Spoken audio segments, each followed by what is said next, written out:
Welcome back to MNA Ambassadors, Becoming the USP, the Ultimate Sales Professional.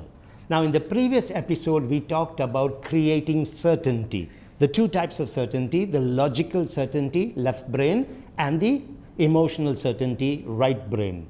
Today, I want to talk about three other core elements that all form a part of the straight line system. I will do a video later on summarizing all of this before we get into the actual selling approach. Now, what I want to talk about is what is it that the client is actually evaluating during the selling engagement. And he's doing logical certainty and emotional certainty on all these three things. At any point of time, all these three are being evaluated and they don't stand in isolation of each other. They actually influence each other positively or negatively. So the three things that the client needs to create logical certainty and emotional certainty about is first, you as the salesperson. How does he feel about you? What you are saying, does it make sense? Are you relevant? Can you back up your facts with the data and the sources? Are you using the right framing of sentences, choice of words? All of that is logically how he's feeling sure about you. And that's making him feel good about you because he sees open body language, good eye contact, gestures being used, energy levels, intent, tonality, and so he looks at both logical as well as emotional. Now, on a scale of 0 to 10, 0 being I don't like you at all, and I'm definitely not convinced about what you're saying. There's no sale there. The salesperson needs to be striving to go as high as possible on this scale of a 1 to 10. You should be aiming for a 10. That's where certainty is actually established. So let's say the client likes you a lot. Very good engagement and rapport, as well as very practical and logical approach. So you could be a 9 on 10 in the client's mind, and that's a good space to be at. Now, the second thing that they're looking at, all through these words that you're using, the tonalities that you're using, is about the opportunity. It's about the qualifying. It's about the pitching. So the second thing is about the product. How you will qualify, how you will present it, how you will manage their objections. So the second thing which they need to be certain about logically as well as emotionally is the product.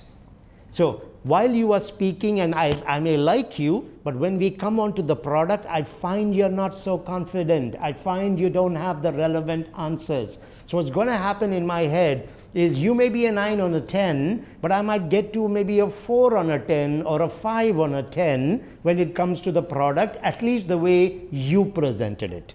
So it is very important that you must create certainty, logical and emotional, on the product and the actual selling process itself at a 10 or a 9, never below that. Now, the third thing that we need to create the certainty on is the company behind the opportunity. It could be the brokerage company that you present. It could be the actual developer that you are talking about. If you are doing a secondary sale, it could be the community and the development of the community and the lifestyle currently being offered in the community. So it could be any of these. But this is what is going to make that particular opportunity look attractive or not attractive. So they will need to have facts about the developer, the legacy, the community. They will have to understand why that community or that opportunity actually makes sense and why this developer. What is their legacy, track record, what kind of brand reputation they carry, who do they partner with, quality of the finished products, things like that, which would all come on the logical certainty side. And once again, how you present that, the openness, the confidence, the tonalities will get them onto emotional certainty about that particular opportunity or the developer or the community. So even on that, on a scale of 1 to 10, you should be aiming at a 9 or a 10. Because if you're not at a 9 or a 10 on any of these three, you're seriously going to hurt the rapport and the confidence with which they will move ahead, because the certainty will be impacted. I won't have time in this video, but in the very next video, I'll give you an actual calculation, a physical example for you to understand how this actually will impact the selling process. And it leaves a lot of salespeople confused actually, because I don't get it. The client likes me. He's always contacting me. So what is the reason he decided not to go for it? Because they never checked logical and emotional certainty. I want to thank you for joining me once again on M&A Ambassadors Becoming the USP, the Ultimate Sales Professional.